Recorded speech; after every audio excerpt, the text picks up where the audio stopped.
My parents gave away their house, which I had been paying the mortgage on for 5 years, to my sister. Then, they demanded to move into my vacation home, and my mom yelled, "Don't you have the right to refuse us?" I refused, and then the police called me. My husband, Michael, and I arrived at the venue where my sister Emily's wedding was about to take place. The envelope with $10,000 was safely tucked in Michael's jacket pocket, our wedding gift for Emily. On top of that, we had already covered close to a third of the wedding expenses. It was a lot of money, but thanks to Michael's job in investment banking and my position as a marketing director, we could afford it. Besides, Emily was my only sister. As I walked in, I saw my parents immediately. Mom was fixing Dad's tie as he pretended to be annoyed, but I could see the smile playing on his lips. They looked radiant. That was the only word to describe it. Mom's face practically glowed with happiness, and Dad looked 10 years younger. Something twisted in my stomach. I didn't remember them looking this happy at my wedding 5 years ago. They had been pleasant enough, sure, but not like this, not brimming with pride and joy. I quickly pushed the thought away. This wasn't the time to dredge up old feelings. The ceremony went perfectly. Emily looked stunning in her dress, and her fiancé, now husband, Ryan, couldn't take his eyes off her. I sat between my parents and Michael, trying to focus on the happiness of the day, instead of that nagging feeling that my parents' reactions were somehow different than they had been at my wedding. After the ceremony came the reception. We ate, we drank, we danced, and then it was time for the speeches. First the best man, then the maid of honor, and finally, my parents stood up together. Mom tapped her glass gently. "We want to thank everyone for coming today to celebrate the wedding of our dearest daughter." There was something about the way she emphasized dearest that made me shift uncomfortably in my seat. Michael must have noticed because he placed his hand over mine. Dad continued, "Watching Emily grow into the beautiful woman she is today has been the greatest joy of our lives. She's always been special, always brought so much light into our home." I smiled and nodded, wondering if I was just being overly sensitive. Of course, they loved Emily. They loved us both. Then, Mom reached in her purse and pulled out some papers. "Ryan, Emily, your father, and I wanted to give you something to start your new life together. Something special." She held up the papers for everyone to see. "We're gifting you our family home as a wedding present." The room erupted in gasps of surprise, followed by thunderous applause. I froze. Beside me, Michael stiffened. I looked at my parents, then at Emily, waiting for someone to laugh and say it was a joke. But it wasn't. My parents were beaming with pride, and Emily didn't look surprised at all. She was crying happy tears, hugging Ryan, who was staring at my parents, his mouth agape. The house, their house, the house I had been paying the mortgage on for the past 5 years because they could no longer afford it after Dad's hours were cut and Mom's arthritis made it difficult for her to work full-time. I managed to plaster a smile on my face, but inside, I was screaming. Not once, not a single time had they mentioned giving the house to Emily. They hadn't even asked me, and I was the one paying for it. "Lauren, are you okay?" Michael whispered. "Fine." I gritted out, still smiling as Emily and Ryan made their way to the front to hug my parents. An hour later, I couldn't take it anymore. I found Michael by the bar. Can we leave?" I asked quietly. He looked at my face and nodded. "I'll get our coats." We made our excuses. Michael had an early meeting. We were so sorry. Such a beautiful wedding. Congratulations again. And left before anyone could protest too much. As soon as we were in the car, I burst into tears. "I can't believe they did that." I sobbed as Michael started the engine. "I've been paying that mortgage for 5 years, and they didn't even tell me they were planning this." "I know," Michael said gravely. "It's unbelievable." And Emily knew. Did you see her face? She wasn't surprised at all. I wiped my eyes angrily. "It's not about the money. I don't care about the money. But they could have talked to me first." As we drove home, the memories kept surfacing. All the times my parents had shown blatant favoritism towards Emily. Remember when I graduated college, and they gave me a card with $50, but when Emily graduated 2 years later, they bought her a car? Michael agreed that hadn't been right. Or my 21st birthday dinner, which they missed because Emily had a volleyball game. A game, Not even a championship or anything important. The more I talked, the more examples I remembered. Every time Emily got what she wanted while I was overlooked or forgotten, how my parents attended all of Emily's events but found excuses to miss mine. How they bragged about Emily's accomplishments but barely mentioned mine. By the time we got home, I was exhausted from crying and talking. "Where are your parents going to live now?" Michael asked as we got ready for bed. "If they're giving the house to Emily and Ryan," I shrugged, pulling on my pajamas. "I have no idea. It's not my problem anymore." I turned off the light and rolled over, trying to ignore the ache in my chest. For the next 3 weeks, I went to work, came home, and tried not to think about the wedding, the house, or any of it. Then one evening, my phone rang. It was my mother.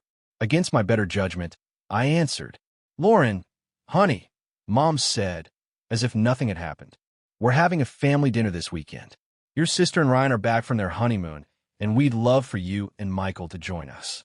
I wanted to say no. I wanted to hang up, but a part of me, probably the stupid, hopeful part, wondered if maybe they would apologize, if maybe they would explain. "Fine," I said curtly. "We'll be there." Saturday arrived too quickly. When we pulled up, I noticed Emily's car in the driveway, along with my parents' old sedan. We walked to the front door, and I hesitated before ringing the doorbell. It felt strange not to use my key, but this wasn't my parents' house anymore. It was Emily and Ryan's. Mom answered, all smiles. "Lauren, Michael, come in, come in." She hugged me as if nothing had happened, as if she hadn't just given away the house I'd been paying for without even talking to me about it. I hugged her back stiffly. Dad was in the living room with Ryan, watching a game. He stood up when we came in, giving Michael a firm handshake and me a quick hug. "Where's Emily?"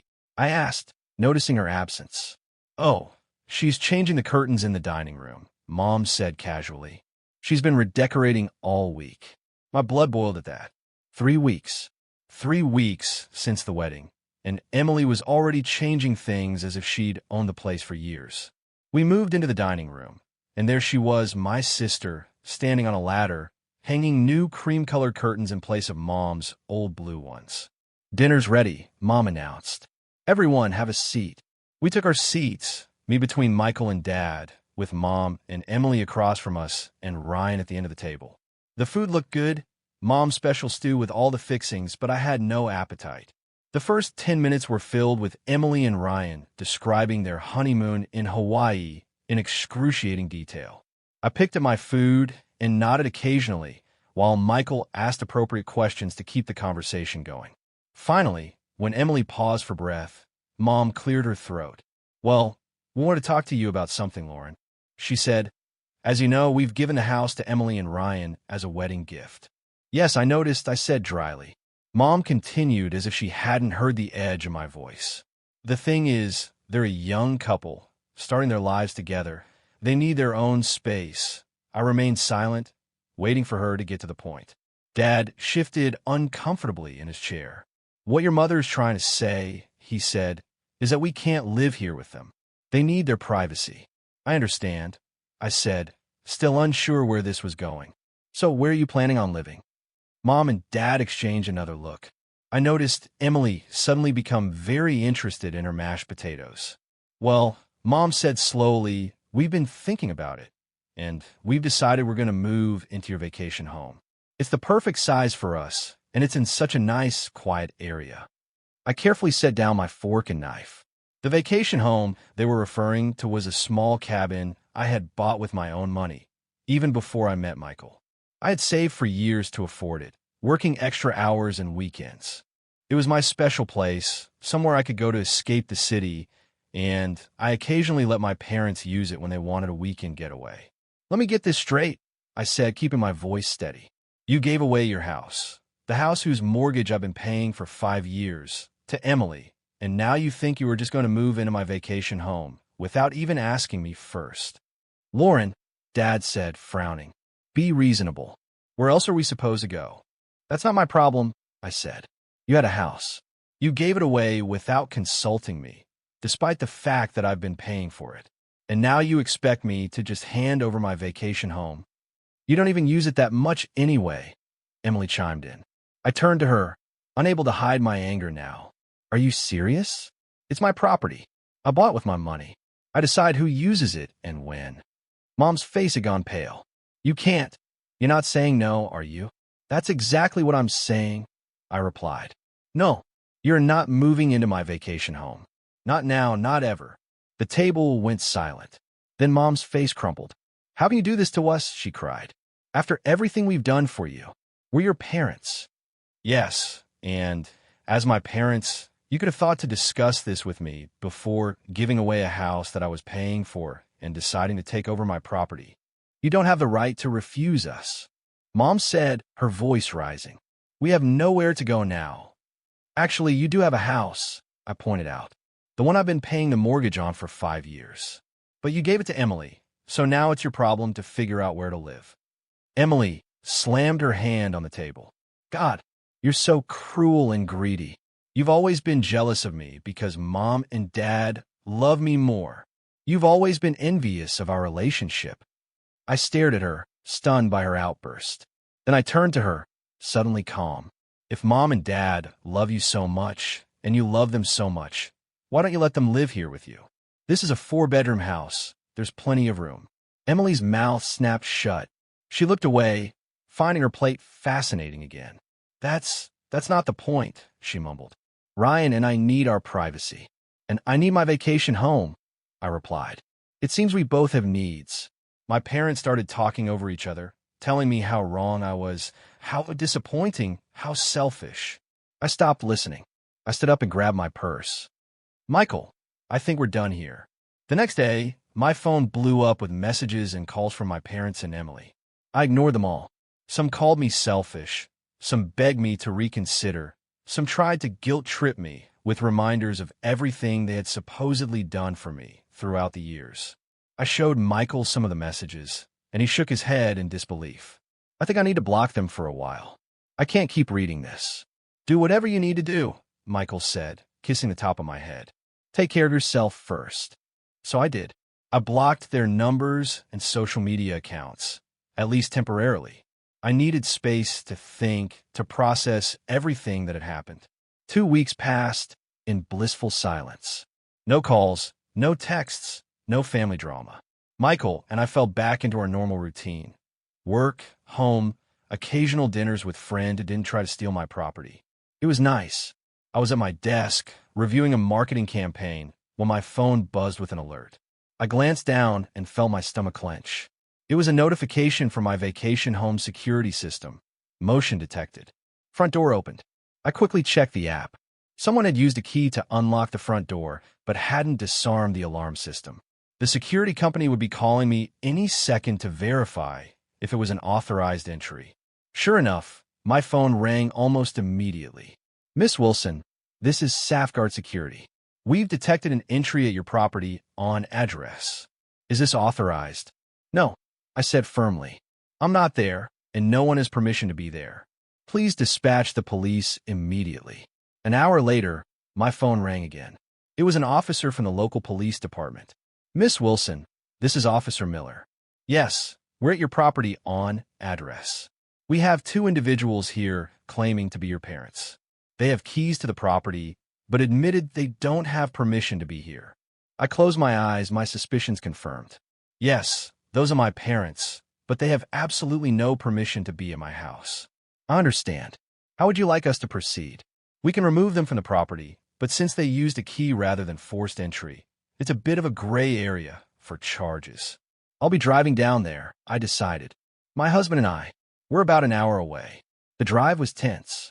I alternated between anger and disbelief. How could they do this after I explicitly told them not to? They tried to move in anyway. Who does that? When we arrived at my vacation home, there was a police cruiser in the driveway. 2 officers were outside, and sitting on the front porch steps were my parents, looking miserable. Several suitcases and boxes were piled beside them. My father stood up when he saw us. Lauren, thank God you're here. Tell these officers there's been a misunderstanding. I got out of the car and walked over to the officers, ignoring my parents for the moment. Thank you for responding so quickly. Yes, these are my parents, but they do not have permission to be here. One of the officers nodded. Ma'am, do you wish to press charges for trespassing? My mother gasped. Lauren, you wouldn't. I turned to look at her. You broke into my house after I specifically told you not to. What did you think was going to happen? We didn't break in, my father protested. We used the key you gave us. This is all your fault, my mother suddenly yelled, standing up. If you had just let us stay here like we planned, none of this would have happened. We wouldn't be here, being treated like criminals. I stared at her, shocked by the outburst. My fault? You gave away a house whose mortgage I was paying without consulting me. Then you tried to take over my property without permission. And somehow this is my fault. You're so arrogant, Mom continued, ignoring my point. So irresponsible. We raised you better than this. We gave you everything. Mom, stop, I said quietly. You're embarrassing yourself.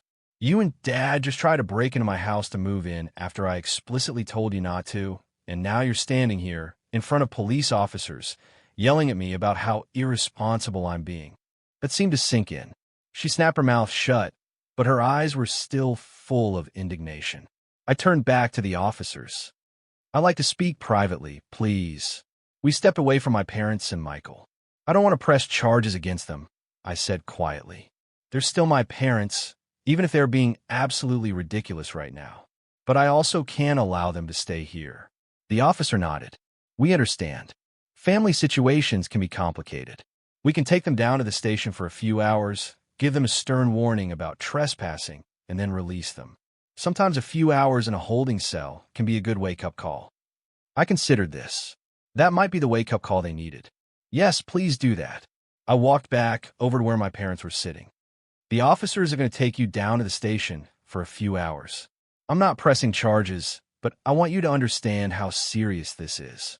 You can't just move into someone's house without permission, even if you're family.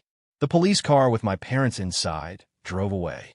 While we waited for the locksmith, I arranged for my parents' belongings to be taken to a nearby storage unit. I paid for a month and texted the details to my sister since my parents' numbers were still blocked. The locksmith arrived and changed all the locks. By the time we left, the house was secure again. On the drive home, I felt drained, but also strangely liberated. For the first time in my adult life, I had stood up to my parents' manipulation and refused to let them take advantage of me. What do you think they'll do now? Michael asked as we neared our apartment. Probably go cry to Emily, I guessed. She can deal with them. She got the house. She can take on the responsibility that comes with it. However, I wasn't so naive as to think this was over. Knowing my mother, she would find a way to make me look like the villain in all of this. She always did. I was right. A week later, I opened Facebook to find a long, dramatic post from my mother. It had already accumulated dozens of sympathetic comments from relatives and family friends. Today I learned what it means to be abandoned by your own child. It began. My husband and I, in our golden years, have been cast out like unwanted pets. Our eldest daughter, Lauren, had the police remove us from her vacation home as if we were common criminals, leaving us with nowhere to go. The post went on, conveniently omitting the fact that they had given their house to Emily, that I had been paying their mortgage for years, and that they had tried to move into my vacation home against my explicit refusal. As I scrolled through the comments, people calling me heartless, cruel, ungrateful. Something inside me snapped. I began to type my own post in response. It was time everyone heard the whole truth. I have remained silent on family matters until now, but since my mother has chosen to make our private problems public, I feel I need to share my side of the story.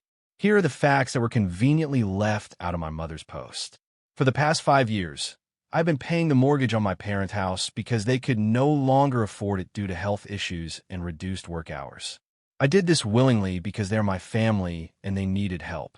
3 weeks ago, at my sister Emily's wedding, which I also helped pay for, my parents announced they were giving their house, the one I have been paying for, to my sister as a wedding gift.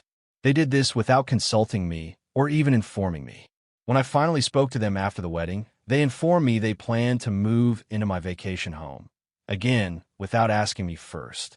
Apparently, they had arranged all of this with my sister prior to her wedding. She would get their house. They would take my vacation property. When I refused to let them move into my vacation home, they tried to move in any way. They used a spare key I had given them for emergencies and tripped the security system. That is why the police were involved. I did not have them arrested, despite what my mother's post suggests. I had the police remove them from my property because they were trespassing. I then paid for a storage unit for their belongings. If my parents need a place to stay, perhaps they should ask my sister, who now owns a 4-bedroom house thanks to them, and me, since I paid for it. I added a final paragraph. I have always done my best to help my family, but I will not allow myself to be taken advantage of or be painted as the villain for refusing to give up my property after already paying for theirs. Family is a two-way street. It's about mutual respect, not just taking what you want because we're family. I hit post before I could second-guess myself. Michael read it over my shoulder and gave me a thumbs up. The response was immediate. Comments started pouring in from cousins, aunts, uncles, even some of my parents' friends. But unlike the comments on my mother's post, these were supportive. I had no idea you were paying their mortgage. That's so unfair of them. And wait, they gave away a house you were paying for. I should have felt vindicated, but mostly I felt tired. This whole situation was exhausting, and airing it publicly didn't feel exactly good, even if I was only defending myself. 2 days later, my cousin Ashley called. "Hey, I just wanted to see how you were doing," she said. "Your parents tried to move back into their house. I mean Emily's house now, but she wouldn't let them." I sat up straight. "Seriously?" "Yeah, apparently. She told them that it's her house now and there's no room for them. They're living in some crummy apartment now, and your mom had to go back to working full-time to pay the rent." I didn't know how to feel about that. Part of me thought they deserved it. This was the situation they had created for themselves. But another part of me still felt a twinge of sympathy. They were still my parents, even if they had treated me unfairly. After I hung up, I told Michael what Ashley had said. "It's just karma," he remarked. "Yeah, I agreed. But I don't feel as satisfied as I thought I would." "That's because you're a good person, Lauren. Unlike some people we could mention." For the next few weeks, my parents tried to contact me several times. I saw their names pop up on my phone, but I couldn't bring myself to answer. I wasn't ready. The hurt was still too fresh. One night, as Michael and I were getting ready for bed, he asked, "Do you think you'll ever forgive them?" I thought about it. Maybe someday. Not for them, but for me.